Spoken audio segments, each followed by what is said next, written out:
You're listening to the Prepper Recon podcast.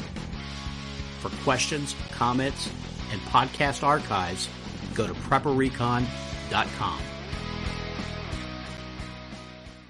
Are you a pastor who doesn't feel led to address politics in your church? Do shivers of fear run up your spineless back every time you consider teaching about liberty or the Constitution? Don't fret, you're not alone. In fact, most American pastors are just like you. But you do need to prepare for a period of adjustments in the near future. Soon, thanks to your dereliction of duty, freedom of religion will be gone and the church doors will be chained shut, leaving your sorry tail out of a job. That's why we've started the Recon Vocational School for Pastors. We'll train you to thrive in the post-church world of tomorrow in jobs like air duct installation. Having no backbone makes you a top candidate for moving around in tight spaces. Shoe shining is another option. Many bootlicking preachers find the transition remarkably fluid. Don't wait until the padlock is already on the door of your 501c3 house of worship. Call now and enroll today. Whether your plan is to bug out or bug in, CampingSurvival.com has all of your preparedness needs, including fish antibiotics, long-term storage food, and water filters. Use coupon code PREPPERRECON for 5% off your order at CampingSurvival.com. Trading Post in the Woods is ran by veteran crisis responders who know how important it is to be prepared. They specialize in comprehensive natural survival remedy kits, preparedness and homesteading supplies, as well as skills training. Visit them online today at tradingpostinthewoods.com. Hey Preppers and Patriots, this is the second half of my interview with Cal Wilson, the author of EMP, The End of the Grid as We Know It. Enjoy the show. And I think Trump's also a referendum against globalism. I think that a large part of what motivated people to be so energetic and to turn out in such large numbers for him was that we don't want to keep talking about America as an afterthought that's something that used to be, and that now we're just this huge global community. And I don't think we're ready to give up our borders and our sovereignty and everything else to a one world order. Would you agree with that? Yes, and that's one thing. I as far as the open borders business, you just don't have a country if you don't have borders, and so that's one of the things I did strongly agree with Trump on, is that the rules that are on the books, we have to enforce them, and we have to at least get some kind of control of our southern border. And repeatedly he was called racist for that. But, all other countries control their border. Why can't we? If I understand Mexico has a very strict immigration policy, and they're pretty strict on who can stay and for how long and that kind of thing. Why can't we? So I feel pretty good about that hopefully soon we're going to get control of our border and our immigration. And it's nothing against the hardworking Hispanics who wind up here, but we've just got to control who's here and who's allowed in, that kind of thing. So yeah, I think that's a positive encouragement from the election. Sure, and I think that a lot of folks have seen what it looks like when you really let go of your borders in Europe, and how easy it is for terrorists to move around inside the country when they don't have any restrictions against movement and against crossing borders, and how easy it is for them to get explosives across and do damage and then flee without getting caught, or come in and commit suicidal acts of terrorism. And I think that's we're seeing it here. There were some bombs in New York and San Bernardino and the things like that, and we're getting this idea that we could see something else like another 9/11 type event in this country if we don't start acting with some minimal degree of common sense as far as restricting people from the Middle East in the areas where terrorism is so active, and uses some common sense regulation in restricting that. Right. This was something else that was called racist, but the Constitution does not give rights to non-citizens who are outside of this country. And if we in this country want to say, no, we're not accepting refugees, as sad as it is, we're not accepting refugees from parts of the world where terrorism is a major problem, then we have the right to do that under the Constitution. If you bring up that issue, people just automatically assume, oh, that's racist. You can't exclude people from certain parts of the world. Well, yes, we can. And we're allowed to protect ourselves from groups of refugees that might have in their midst terrorists who can't wait to get here and start killing Americans. So yeah, I've no problem. There's no constitutional prohibition against us taking control of which refugees are allowed into the country from which countries, and how strongly we vet them if we can. But yeah, Europe has pretty much lost control. There are parts of Sweden, as I understand, that the police don't even go there. And the refugees in Germany are being called rape-fugees because whole groups of them will harass women like they did last New Year's Eve in Germany. And I've read accounts of Brits walking around London just saying this is not the same place it used to be. They don't feel safe. So yeah, I think that's an encouraging development too, that we're allowed to control what refugees get admitted here from which countries. And it's not racist. It's just a cold, hard look at the facts. There's some groups, some countries in the world where there might be a lot of refugees in need, but there are also a lot of terrorists who blend in and cannot wait to get here and start killing Americans. Not only did Donald Trump win, but the Republicans were able to hold on to the House and the Senate. So we've got 2 years where we're going to have basically a full run of the Congress and the Oval Office. So they'll have the opportunity, if they take it, to overturn Roe v. Wade via a personhood law, which could grant the unborn the same protections as any other American citizen. So I think that it's important for folks to know right now that, yes, it's okay. We can take a day or two to take a victory lap and breathe a little bit of a sigh of relief. But we've got so much work ahead of us, and this isn't going to happen without people calling their congressmen, calling their senators, writing to Trump, and making sure something like this gets put in a bill and passed. Otherwise, it's going to be the same thing as when George Bush, who was supposedly so pro-life and had the House and the Senate for 2 years and did absolutely nothing with that as far as trying to protect the lives of the unborn. So we got a lot of work here, and folks are going to have to get involved. We're going to have to keep fighting. Is that right? Yes, and that was another bullet we dodged, so to speak, as far as the Supreme Court. Right now there's one vacancy open, and it's pretty much down to 4 and 4, although the 4 conservatives are not entirely reliable. But yeah, that could have been really ugly if Hillary won and started appointing Supreme Court justices. You know, the Heller decision from a few years back pretty much ended the whole discussion of the Second Amendment being applied to militias only. You know, occasionally you hear that argument that, oh, the Second Amendment, that doesn't mean you can have your own guns. That just means that if you're in a militia, then the militia can have guns. I've heard that myself. And Heller was a decision that put an end to that, and that was only a 5-4 decision. And one of the 5, Scalia, died and was about to be appointed a replacement by Hillary if she won. And not only that, but there are a number of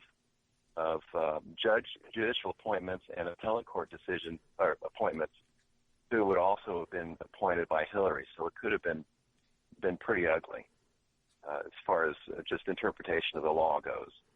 But yeah, we've got 2 years, and let's do what we can to make the most of it while we still can.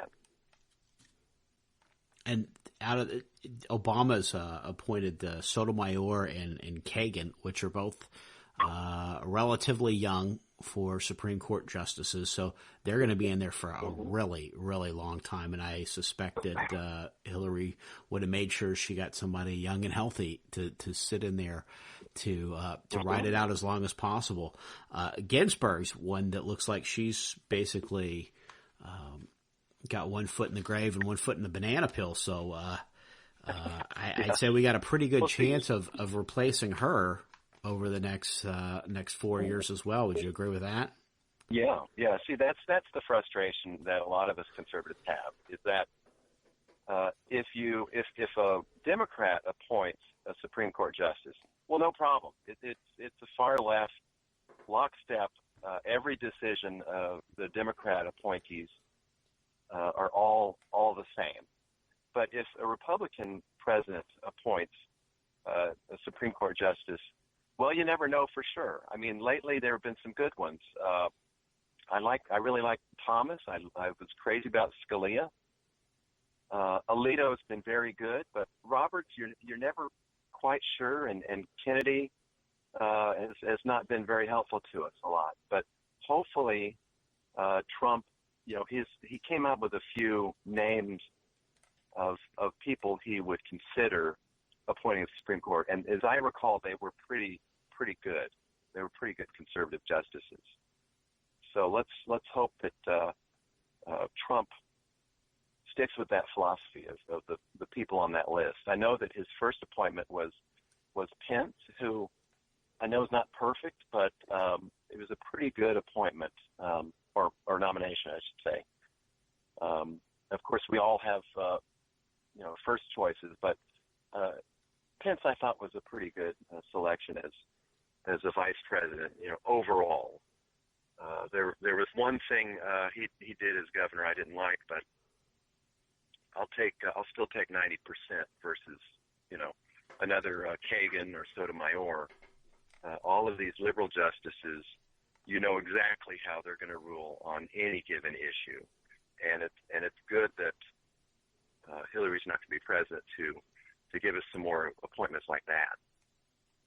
And we're also going to have a chance to get rid of Obamacare as well. I've heard Trump say that he'll replace it, but I think the only thing it really needs to be replaced with is an iron gate that keeps the federal government out of the healthcare industry, because they've botched up education, welfare, retirement via Social Security, and pretty much everything else they've touched. So at some point, it seems like we'd learn our lesson, right?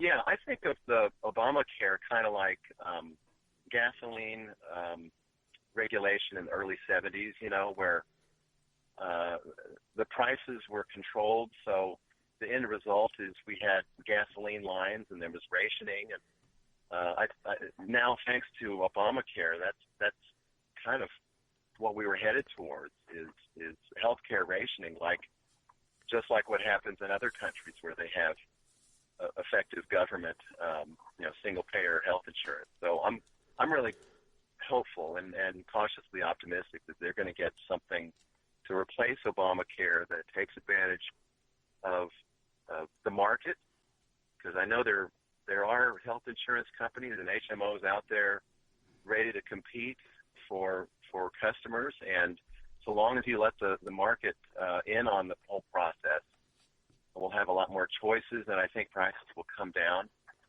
and we'll have a lot more health insurance options for people that are not dictated by the federal government. We're going to take a quick break, and we'll be right back. The dollar's lost over 90% of its purchasing power since 1971. Silver, on the other hand, has proven to be a very stable form of wealth preservation over the years. And where do you buy silver? Silver.com, of course. Silver.com offers fantastic prices on gold and silver. Check out Silver.com today. Ready Made Resources is a trusted name in the prepper community because they've been around for 18 years. They offer great prices on night vision, water filtration, long-term storage food, solar energy components, and provide free technical service. Get ready for an uncertain future at ReadyMadeResources.com. Get prepared before disaster strikes. PrepperRecon.com offers MOLLE-compatible individual first aid kits for your home, auto, or bug-out bag. These kits have everything you need to address a traumatic injury, including an Israeli battle dressing, quick clot, EMT shears, suture kit, steri strips, tourniquet, tough strip bandages, and so much more. $99 includes shipping. Go to PrepperRecon.com and click the Store tab at the top of the home page. Order today before it's too late. With a clean sweep through Congress, we should be able to, in effect, overturn the ruling on gay marriage through some type of a law. And also, I think that maybe it's time for the federal government to come in and say that you have to use the restroom that corresponds with the body that God gave you. It seems like common sense, but evidently it's not. I really hope we can seize these opportunities. What do you think? I sure hope. We've got 2 years for sure, and who knows if we have any longer than that. But it's kind of crazy. I mean, I'd like to think that years from now we'll look back and think, can you imagine the craziness that was going on back there in the 20 teens? To let cross-dressers into little girls' restrooms. I mean, and predators and so forth. It just kind of boggles the mind how crazy it is, but that's what's going on in our politics nowadays. So anyway, hopefully we'll move beyond that, and like you said, just match up your biology with the sign that's on the door, and I know that sounds some people might consider that exclusive, but that's tough. Just make the males go into the men's restroom and females go into the women's restroom. That shouldn't be that complicated. And I don't want to spoil the party, but I feel like it's my duty to temper our excitement over the Trump victory with a little dose of reality. We have to know the globalists are gunning for Trump, and they'll do whatever they can to take him out. Are you concerned about that? Yeah, that's something that you see on social media every once in a while, and then they get shamed for it. They're talking about somebody needs to take out Trump, and then like on Twitter, and then a whole bunch of people say, "Oh, this is ridiculous. You can't do that," and then they remove the Twitter entry. And on Facebook, I heard that happens a lot there too. Yeah, I am kind of worried for the safety of President-elect Trump. But, I guess it calls for a lot of prayer that sanity prevails with him, and that he'll have a good, long, healthy life. And then besides an actual assassination, they could pull a political assassination as well, and that could be done through financial markets. We saw the futures market plunge last night. Dow futures were down more than 800 points at one point, and this morning all of that had miraculously been taken care of. The Dow turned around and was up by more than 150 points before noon. My theory is that the globalists at the plunge protection team, the Fed, Treasury, and all of that started buying heavy to pull us out of that tailspin. And then I think once Trump is in office, they can pour a can of gas on it, strike a match, and let the whole thing burn down after the inauguration. And then, of course, it'll all be blamed on him. What do you think? Yeah. I think you and I were watching the same you were watching Fox News, right? And at one point, Maria Bartiromo came on, and they asked her about the Dow futures plummeting so much, and she said something I thought was pretty smart. She said this is probably a great buying opportunity. And I think it was she was right on that. And sure enough, today the market's up a little bit, not a huge amount, but yeah, you're right. If the globalists can do something to disrupt things, yeah, they would want to do that. I know I might sound kind of conspiratorial, but I'm still kind of suspicious what happened in 2008, almost just a month and a half or 2 months before the election. If things were going to blow up the way that they did, that you couldn't have gotten a better timing, you know. So I have nothing to prove. I mean, no evidence to show to prove that, just aside from the timing of it all, that the financial markets dropped, I think it was 4 weeks or 6 weeks right before the presidential election, which definitely helped out the Obama team back then. So it's I guess that's always possible. And then besides a globalist agenda, since that explosion in the markets in 2008, they've been going almost straight up, you know, with a couple little dips here and there, but the trend's been pretty steady, straight up for 8 years. And that's all while sitting atop a decaying financial foundation. So I hate to say it, but economic arson or not, at some point, this house of cards has to come down. And unfortunately, if it comes down on Trump's watch, he's going to be blamed for it. I'll be happy that he's the one at the helm, but I think that it's going to be tough in the next election if that happens. Yeah, we're supposedly you hear about recessions happening every 5 to 8 years, and we're kind of overdue for a recession. And you know, meanwhile we're still deficit spending like crazy. We now have almost $20 trillion in debt, which is a first. I think President Obama has doubled all of the debt that our country has ever accumulated up to him, just in his 7 or 8 years.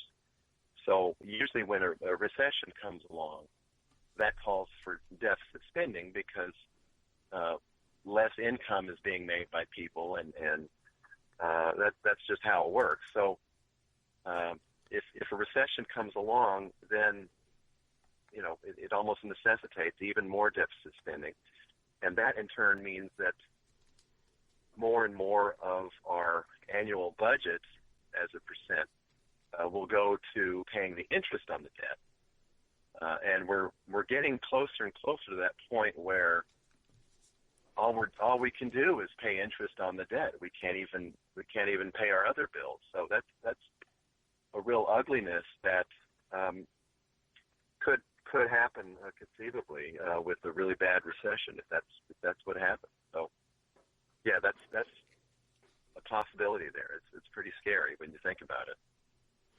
And are there any other forms of political assassination that the globalists might have at their disposal besides collapsing world markets that they could use against Trump? Or are there any other risks associated with the Trump presidency that you think we've overlooked today? I just think the media will do its best to distract from the real issues. If you'll remember those debates, so-called, you know, it was amazing to me how there might have been 6 or 7 key issues that were important to voters, and instead those debates were just amazing how much distraction they did. You know, I think that first debate we spent 10 minutes on whether Trump was in favor of the first Gulf War, stuff like that. The people don't really. It wasn't a major campaign issue, and we spent so much time on that in the debate. Well, I think the media will be doing stuff like that on a grander scale, that they will be highlighting news events that will steer us off into the wrong direction by their plan, you know, or they will be gatekeepers in making sure that we don't really know what's going on. I think that's, yeah, the globalists, the media does their work for them in distracting. So I could foresee that happening all 4 years or possibly 8 years of the Trump presidency. And we mentioned at the beginning of the show that you just got a new book out, EMP, The End of the Grid as We Know It. Can you tell us a little bit about that? Thanks, yeah. I had a lot of fun writing it. There are a lot of EMP books out there, and I think if I were to explain what's a little bit different about this one, there's a whole lot of education where I did a whole lot of research on nuclear bombs and what really is an EMP, how we have tested EMPs in the past, and how dangerous they are. And then there's a whole, the fictional part of the book is heavy on education, that if there is an EMP, this is what you can expect to see. And there are a lot of aspects to an EMP attack that a lot of people just don't know. Nuclear power plants melting down, like what happened in Fukushima in Japan, stuff like that. So there's a whole lot of education, and I kind of had a lot of fun with the action part of the book as well. And then at the end of the book, there's kind of a call to action. What I recommend to the reader to do to make sure that we can fortify the electronic grid, which is so weak right now, and it's so easily attacked, that what we can do is fortify the grid and call up our congressmen and senators and tell them that grid protection is an important issue to us. But I think I had a lot of fun with the book. Like I said, it's a lot of education, and so far the readers have been very happy with it. And where do folks go to purchase that? It's on Amazon and in print form, paperback on Amazon, and also in Kindle. We're just now finishing up the Audible version of it, and that's something commuters like, is being able to listen to the book while you're on a drive. So that'll be, I think, in 1 week, that's going to be finished up. On Amazon and Kindle. And then one of the things that a large portion of our audience really, really appreciates is the fact that you've written a book that doesn't have profanity and no sex scenes in there, and that's getting harder and harder to find. And you talked earlier in the show about that five-legged stool of liberalism and entertainment being such a foundational leg in that stool. It could almost stand on just that leg, because it's like a tree trunk, that leg. And it seems like it's just part of the agenda to use God's name in vain and to normalize the use of the F word and so much of the entertainment that's pumped out to us. And it feels like it's part of the liberal agenda to force us to listen to that stuff. And I think to strip away the blessings of God through using His name in vain in our entertainment. And so I think that folks really, really appreciate when a Christian puts out a book and doesn't have all of that. And so I really want to thank you for providing some good alternative entertainment that, yes, it educates, yes, it entertains, but it doesn't defile your soul and your spirit while you're reading it. So I want to say thank you for that on my own behalf and on behalf of the listeners, because I know they really appreciate that. Thanks. Yeah, not once will you see my writing have the Lord's name taken in vain. Not once. There was no filth in the book. I think the worst word I used was hell. There was a lot of violence, but I think that's par for the course with an EMP attack. But yeah, thank you. And I'd like to think that it's not even noticeable that, a lot of the times you read a book where the Lord's name is taken in vain, or there's filthy language, you think they didn't really need that. It doesn't really add to the book at all. And so a book like mine that does not have that,